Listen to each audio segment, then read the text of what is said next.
Hey guys, pleasure to have you here today. This is Jeff and Andy, aka Mr. and Mischief. And first things first, which one of you is Mischief? Depends on the day. Depends on the day. If we have to answer, I mean, me. But then Okay, also sometimes we switch. Yeah, I can be sure, mischievous at times. It's true. good. Yeah, those are the kinds of hard-hitting questions we're going to ask today. Oh my gosh, I'm So, on my seat. so I'm going to give a brief intro, so you guys are going to have to be patient because this is a long one. Wow, look at the accolades. You guys have worked with Disney, NBC, Adult Swim, Star Wars, Comedy Central, CBS's CSI New York, Universal Studios. You guys have won awards and been praised by the New York Times, Broadway World. You were recently named as one of Blooloop's top 50 immersive influencers. And I'll have to pause there for a second because top 50? Really? There are 8 billion people on planet Earth. And to be top 50 in anything, I mean, come on. That's amazing. Uh, yeah, it was a surprise to us as I was well. gonna say no one was more surprised than us. Yeah, but certainly appreciate the shout out from sort of the global themed entertainment universe for sure. Yeah. That is amazing. So you guys have a lot upcoming as well. Y'all have RECON, which is coming up in August in LA. And so you're going to be a featured presenter, I know. So I want to hear a little bit about in a few minutes what you're going to be talking about. You probably can't give your entire presentation right now, but you No, I guys sure have that can. going on. Yeah. And then I heard you're bringing back Escape from Godot. So I saw Waiting for Godot years ago. So I'm going to be excited to hear about that. And then you guys obviously have done escape rooms. You create a lot of immersion and theater and all that kinds of things. So I'm excited to talk about all of those things today. Great. Perfect. Us too. Those are our favorite topics. So first of all, I want to hear, how did you get your start? What is your origin story for you guys? Who wants to go first? You want to go first, Mister. You're the Oh. I mean, not because you're a Mister. Women can go first. Leaning in. I'm leaning in. I'm a strong feminist woman. Jeff, go first. All right. My origin story is really, I've been making movies with my friends since I was a little kid, and out of high school got into film and television production, primarily in visual effects, both practical and digital. So I spent about 10, 15 years working in film and TV business here in Los Angeles. Worked on a lot of cool, fun stuff. And then I was on a TV show that got canceled, which is what happens to TV shows. And then it was sort of like looking around at all sorts of other things and stumbled into the themed entertainment business. And that sort of opened my eyes up to a lot more of like what's happening in the experiential entertainment world and all the possibilities that are associated with that. And we'll dovetail into where we come together. But do you want to talk about Yeah. your? Okay. And yeah, and then we'll like come to, it'll be great. Merge. We'll merge. That's what I'm looking for. So theater kid since forever. But really always wanted to be a director. So I've been was directing plays in high school, went to college for theater, ended up in casting for theater and television for a long time. And was doing living a double life for almost as long as I can remember, of like serious director, theater director by day, wackadoodle comedian by night for a very long time. And then when we started working together, which we'll talk about in a second, is when I stopped sort of splitting those two parts of my career into one experiential director designer path. So Amazing. You've been doing themed entertainment and adjacent experiential entertainment since then. correct, since that shift from primarily casting and then directing and comedy at night, blending them together into a career in themed entertainment and experience design. And that all happened because Yeah, in 2017 in 2017, we had this idea to build an escape room based on a Samuel Beckett play about existentialism. And we Yes. put it up in 2018 for the Hollywood Fringe Festival here in Los Angeles. And we Mhm. ran it, I think we did 7 performances in one day. Oh Um, my goodness. and It that was was it. That was the only time it that was ever the happened. plan. And That was then it. we got really good response from it. We submitted it to Indiecade here in LA, Mhm. performed it at Indiecade for a day, and then we did our own production, I think at the beginning of 2019, here in Hollywood. Mhm. And then it went to the Denver Film Festival. The like Wow. essentially we built it for 24 hours and it ran on and off for 2 years. Wow. Isn't that amazing? Like, sometimes when I'm creating escape games and I'm under the clock and I'll have a new group that says, "Hey, can you create us something new?" And so I'm like, "Sure, I can do that." I have never said no to anybody. And then you're like, "What did I just agree to?" And so when you're under that clock, when you're under the pressure, you can produce some amazing things. Now, I don't know if you guys were under the clock, but when you have that timeline and you produce something and you're like, you know what, we're going to do this for a day and it's going to be a lot of fun and we did it. And then all of a sudden it runs forever and you guys get heaps of awards. I mean, how amazing is that? Well, and it changed our lives, right? That allowed me to have the confidence to focus, to consolidate my various career threads. It allowed us to build a more, an artistic practice together as opposed to just a life together. Oh, we're married, but All right. Good to know. that's just FYI. Twist. A twist. And I think, yeah, I think because we approached it with such a sense of like, this is just something that makes us delighted. Who knows if anyone else will think it's as funny as we do. I think that's what like a lot of the fuel was. And we knew we were in trouble slash in a good place when we sold out before we had finished writing it. Wow. We were Wow. like, That's oh good stuff. no. That's good stuff. And you said that's the fuel. I mean, that's it. People do a lot of work that they don't love. So when you can do something you love, I mean, wow, that is the fuel. That's amazing. Yeah, I absolutely. look back on it still and I'm like, how do we have the energy to do that? I don't understand. And yeah, and from there we've sort of made it sort of a regular side hustle for ourselves in our life that Oh, we got a lot of positive feedback and had a lot of fun. And so we kept producing work over the course of the following years. We did a show for the Skirball Cultural Center here in Los Angeles that was like a all ages language agnostic puzzle adventure for the Noah's Ark children's area um, uh-huh. at the Skirball Center that had a couple of like puzzles and games and contraptions in it, Puppets. Wow. puppets. And that opened like 3 months before March 2020. So Oh, they wow. had to close, for the duration of the pandemic.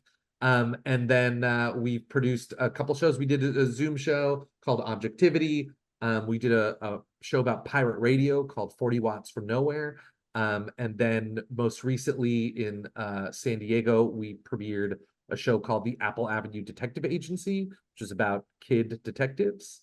That's your most recent show, right?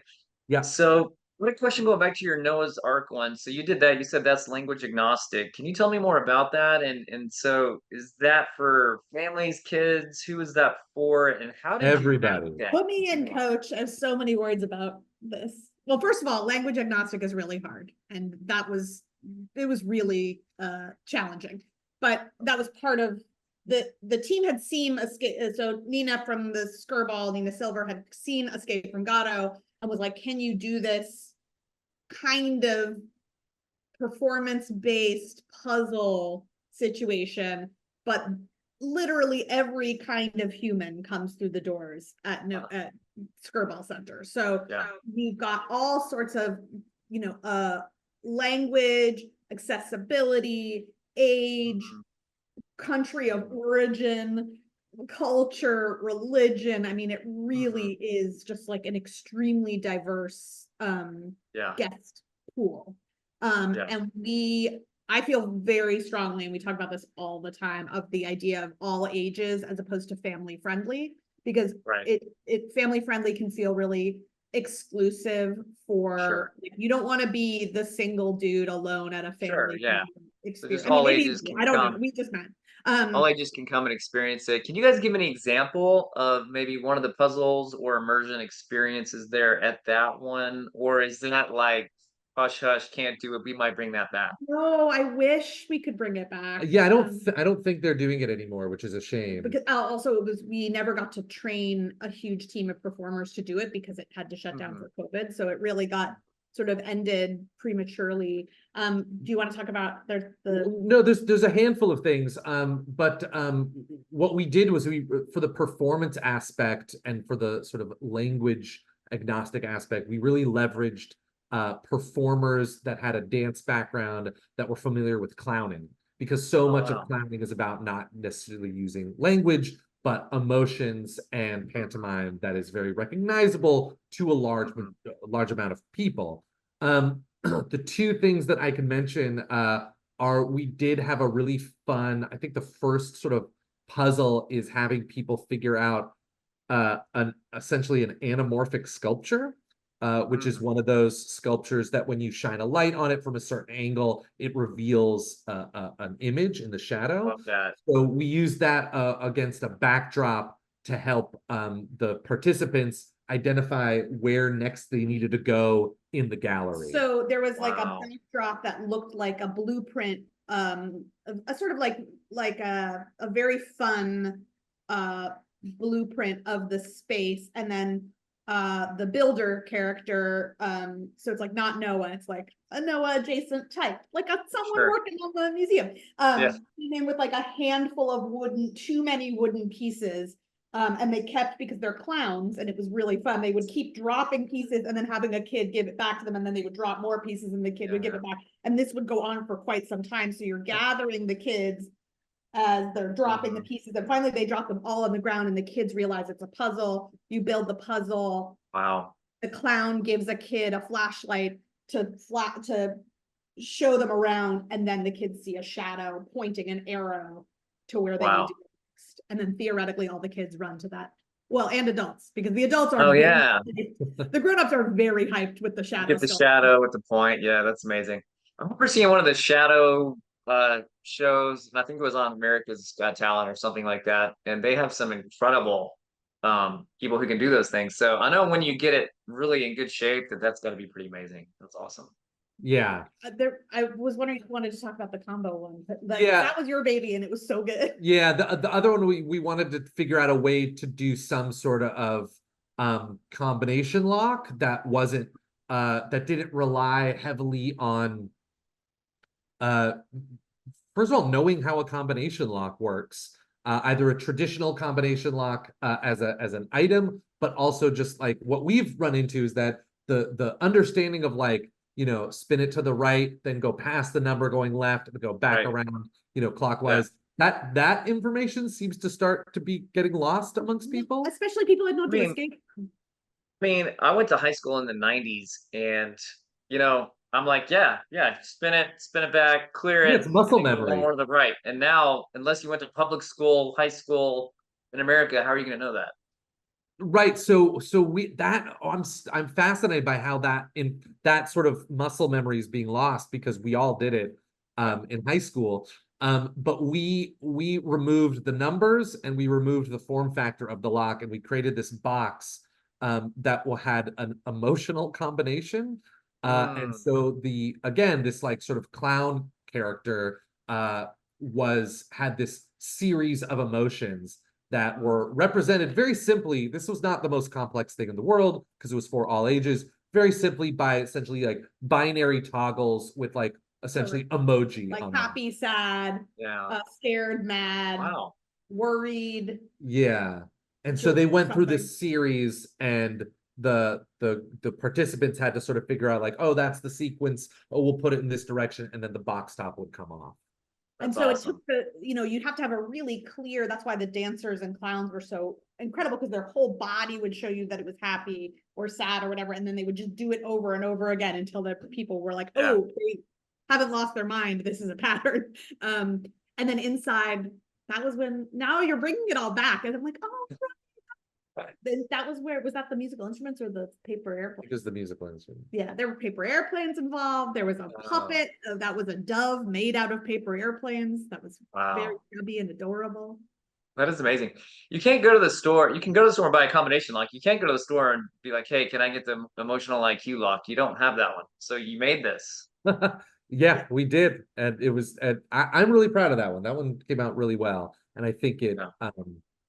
I think it that again that aspect of emotions being language agnostic is, I think, something we utilize. You know, when you travel abroad, if you don't speak a language, or you know, you can recognize across comics or other visual media, but leveraging it in a sort of puzzling escape capacity, I think was particularly unique. Well, and I think also even in terms of accessibility of like neurodivergent folks, like it wasn't about like interpreting a monologue, or like you could literally match the facial expression to the photo here. So it was, you know, or photo, it's like a carved smiley. Sure. But I think, you know, we were being very like aggressively inclusive with that one, which was really fun and really challenging. Yeah. When you're like, oh, well, we could just write out the instructions, and we're like, no, you can't. Yeah.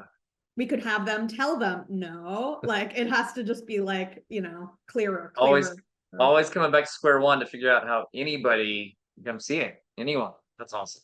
Yeah. Incredible. And then you mentioned some other shows. I know you mentioned Objectivity, and is that the one that you did? Is that the video one that you ran, invented because of COVID, or did it happen because, you know what, we had a great idea and we want to go for it?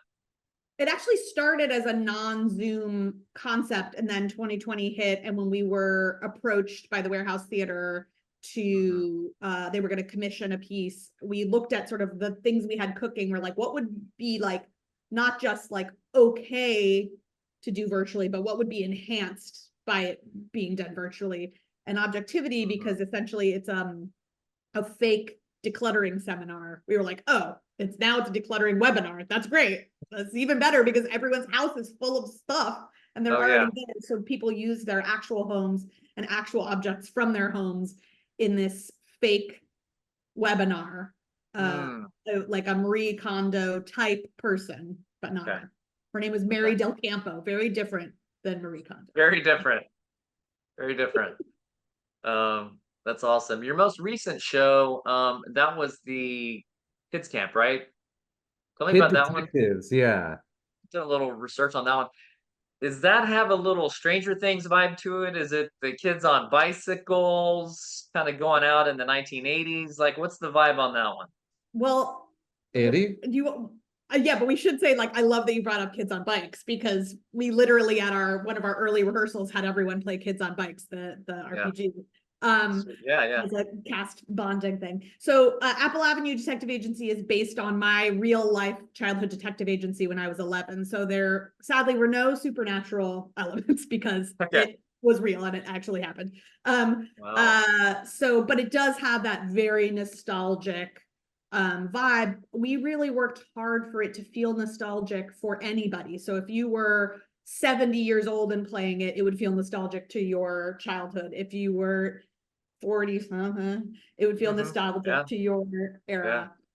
Well, I think there's also an aspect that I know the RPG Kids on Bikes talks about, which is pre-cell phone era, which is both obviously a time in history before everyone had a cell phone, but I think there's also an aspect of nostalgia where before you have a cell phone as a kid, that you aren't connected, that you are just, you know, you bike over to your friend's house or in the neighborhood, that I think evokes a certain feeling of play.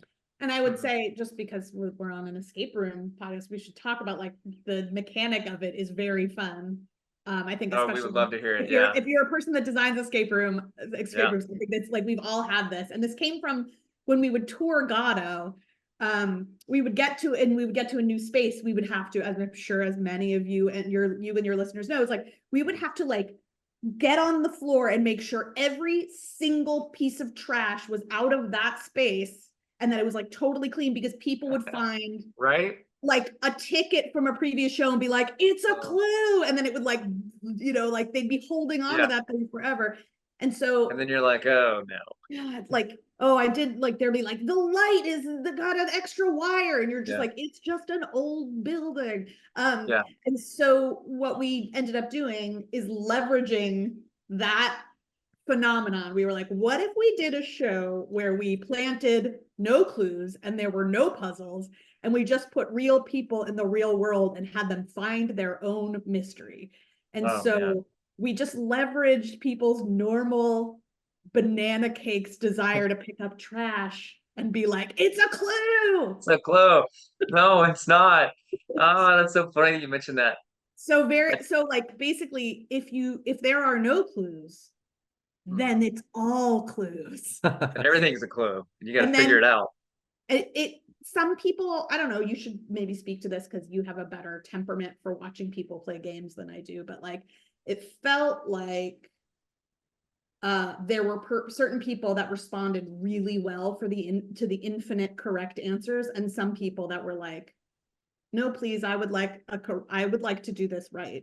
Well, I think something that we've learned as we've done a lot more of this experiential work, both as ourselves as well as with other companies and clients, is that the sort of onboarding makes a huge difference to a lot of folks, of just like what the goal is, what people hear the goal is, what they go into a room or an experience to do, and what are some things that how you can help alleviate some of that like competitiveness, or heighten it. I'm sure there are lots of folks that want to heighten it and make it urgent. There's a couple of different ways to go about when an audience walks into a traditional escape game and they have, the game master who says, hey, you're going to have 60 minutes to do this, and they give an outline and you watch a video. Or you walk in and it's more immersive. For example, you go in and you're in a hotel lobby and they greet you as a hotel guest, and you're like, and it just heightens everything. You're like, you're like, I'm in it. I'm in this thing. They're not treating me as a third party. And then the telephone rings and they look at you and you're like, I wonder if I should pick it up. And then like you're in the game. You're in it. You're living it. And that's amazing. I gotta give a shout out to Nemesis Club, who's like some of the best onboarding I've ever had the pleasure of experiencing. I would say too that here in Los Angeles, the Ministry of Peculiarities is doing a great job at sort of towing the line and doing both of those things at the same time. Like you are in the world as soon as you arrive, but also part of being in that world is an orientation, which is useful for the case you're about to investigate. They do. If you've ever gotten a chance to do Wild Heart Ranch, they do some of the most incredible place setting. Yeah. I haven't. It's not dinner. So I haven't done that one, but I'm glad you guys are bringing that show back. I'm glad you're bringing it back. And I saw somebody mention that Rainn Wilson is going to do Waiting for Godot, but that's going to be fun to see him. I haven't seen him do that. I guess it hasn't begun yet. Is that right? No, it starts after us, but Rainn Wilson is going to be in Waiting for Godot at the Geffen Theater a couple months after we do Escape from Godot here at the Moving Arts Theater. Super cool. Yeah. And that's all just going to go together. I would love to hear a little bit about RECON. So this is the escape room convention, and you're going to be a presenter there. It's coming up in August, so I believe that is August 19, that weekend, 18, 19. It's going to be in Los Angeles. Can you tell me a little bit about that? Is that going to be your first time at that convention? And what are you going to be doing there? Well, first time presenting, but was it digital last year? Yeah, we participated in the virtual conference last year. It's such a great group of people. They do such a beautiful job of curating speakers that approach the work with generosity and enthusiasm, and creating a really nice set of offerings that deal with the business and the design and the psychology, and really just like such a great conference. This year I'm giving a talk about the relationship between scripted and unscripted performance for immersive experiences. That sort of stuff applies both to more traditional escape games and also like theme park experiences and immersive theater and all sorts of participatory storytelling. What's going to have like a focus on sort of the like developing a mutually nourishing relationship between the things you have to say in a very particular way in order for the thing to function, and allowing for the guests to impact emotionally and even possibly narratively the piece that you're building. And so instead of having it just be like, I will say some lines, now is your turn, guest. Having, you know, a nourishing relationship between those, the expected and the unexpected, the Mr. and the Mischief, if you will. That's right. And, you know, people who can have that ability for impromptu immersiveness, that's a big deal. That absolutely takes everything up a notch. And I think that's what people want. They want to be in that immersive experience, which is super cool. That's what you guys do. So, and I think people don't, I think there are a lot more people that have access to that sort of listening and reacting and facilitating all at the same time that are maybe not traditionally actors. I think there's a way to bring that out of your game facilitators that maybe didn't ever take an improv class. I think there are ways to sow those seeds with any of your collaborators that you're working on a game. Yeah. RECON's gonna be amazing. Glad you're gonna be there. I do want to talk about escape games for a second. So I'm guessing you guys have done a few, right? We've done a few. We have not done the most out of certainly everyone on the planet. Sure. We love them, but like, yeah, have not yet planned a trip around them is sort of the extent. I guess except for Wild Heart Ranch. Yeah. So what are some of the big moments that you would remember? So, you know, people go to a play or they go to a movie and they see a super cool scene. For example, when I saw the Joker and I see Joaquin Phoenix and he goes into the bathroom and he does his bathroom dance, I'm like, okay, I've seen the pinnacle of cinema. It doesn't get better than this. Like, he just became the Joker in front of my eyes. So I guess it's all downhill from here. So, like, what special memories or moments from escape room games have you guys seen that's going to stick with you, or just some puzzles that you really enjoyed? That's a great question. That's a great question. I don't know. Do you have something right off the bat? Well, I mean, certainly doing Ghost Patrol with our daughter was like just like, not to, you know, pun not intended, to like unlock our world, to have her come in and play such a high quality game that was designed like it was before she could read. They had 3 tiers. They had for folks who couldn't read, they had a sort of a, what would you call it? Not a sub game, but like it was like her own little track that she was on, but she also was able to participate with the other one. Then there was one for sort of middle readers who were reading, but maybe hadn't played a million escape rooms. And then there was the other game going, and all 3 were happening. So it was our kid, who was 4? No, 6. What? 5 or 6. Anyway, she couldn't read yet. So let's say 5. Make her gifted. So she was 5, her friend was 7. Yeah. And then we were adults, and it was just incredible design and so magical to share that with her. Yeah, that was super fun. I will say too that the first time I played Stash House here in LA, really appreciating the concept of the stakes being flexible. They don't always have to be escape. In that case, you know, Stash House is you have to find all the drugs and flush them down the toilet before you get arrested. And I think that's an incredibly playful, unique way of still having urgency to complete all these challenges and puzzles and games and riddles, while not necessarily just doing it to unlock a door. And then I think when we did the Nemesis Club earlier this year, was it the Magoyan Monster? Oh my gosh, that game.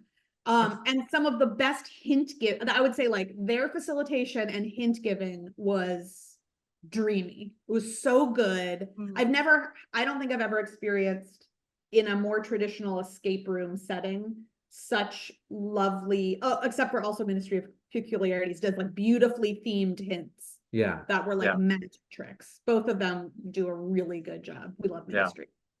Yeah, I love that. Yeah, any magic that people can bring in, it's amazing because you have actors who are so good at what they do and they bring that in and it just envelops you in it. So that's amazing. Before we get out of here, what else do you guys have upcoming? Any other projects? I know you have you're bringing your playback, so obviously that's a huge deal. Anything else upcoming before we get out of here? That we're allowed to talk about. For Mr. and Mischief, no, we're excited to bring Escape from Godot back in August. And it will coincide with RECON being in Los Angeles. But there will be other opportunities to experience it outside of that weekend. That'll be fun. Other than that, nothing we can talk about quite yet. The library. There's Andy? I have a series of interactive experiences for the Los Angeles Public Library. So if you're in Los Angeles, let's say July on, there will be they're not puzzles, but they are prompts and sort of fun. I like to call them imagination assistants that take place in the library. That'll be cool. That is amazing. Yeah, I won't be in LA anytime soon. I'm in Texas, and as of next month, I will have 3 teenagers at home. So that means I know that I don't get out much because kids stuff. But you got to take them to LA. There's so much to do. I know, right? Totally, definitely should. And best of luck at RECON. Wow, that is gonna be a blast. I know everybody's looking forward to seeing you guys. Yeah. So I want to say thank you for being on the show today. I'm glad we got to talk for a little bit about all that good stuff. Thanks for talking about all the immersion in escape games. So thank you, Brian. This was really fun. So much fun. Let's do it again sometime. We got big shows, so we have other things to talk about. We will. Thanks for being here, guys. I will talk to you later. All right. Thank you.